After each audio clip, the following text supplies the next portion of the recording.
Number 242 in the Indicator range from 1976 is The Devil's Men, starring Donald Pleasence as Father Roach and Peter Cushing as Baron Courtifex. A British set horror movie in the 70s with Pleasence, with Cushing, are set around satanic cults. What could possibly go wrong? Well, actually quite a lot when we watch this one. So what we have here is a cult that is kidnapping people who come exploring the land. Those who enter the forbidden chamber of the Minotaur must die. Archaeologists who are looking for pagan or any kind of historical artifacts, but mostly what they find lead to pagan cult practices, who are picked off by this group of people and murdered brutally in front of this half man, half beast minotaur that shoots fire from its nostrils and tells them who to kill.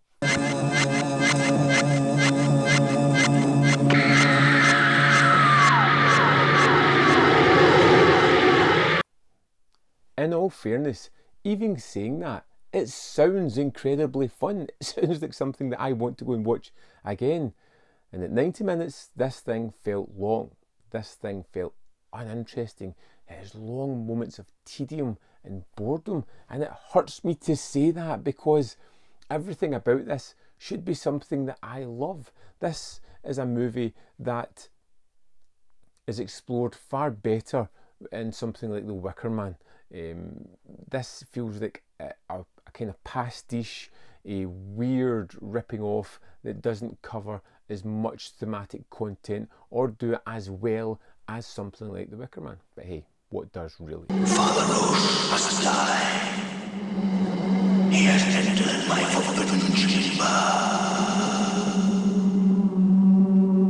And what we have here is Father Roche, who is a priest that lives nearby where all these disappearances are happening, who has this icky feeling that something wrong is just happening.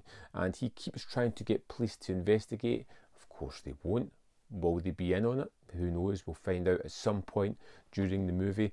And he has friends who are constantly stopping off at his place, going to create a dig near this castle and disappearing. And he's asking for the help of a friend. If you cross the Atlantic Ocean just to get us killed in a car smash, you might as well have stayed in New York.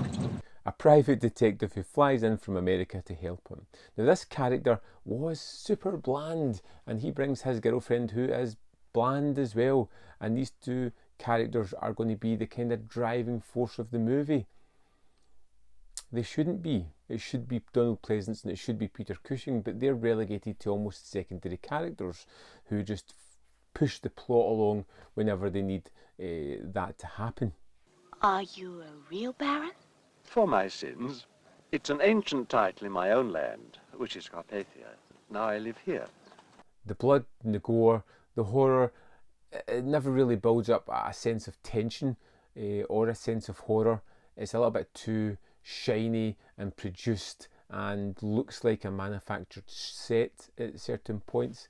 The characters, like I said, are dull and bland and uninteresting, and people that I really struggled to attune to. In fact, when they're put in mortal terror, I didn't really care what was going to happen. In fact, I was hoping that Cushing was going to win out this one, because it's Peter Cushing. He always gives a great performance, and I just kind of felt like he was the character I wanted to see continue after this.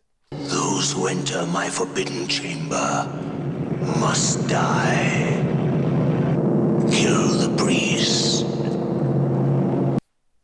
It's not the best satanic panic movie. It's just a little overlong and a little tedious.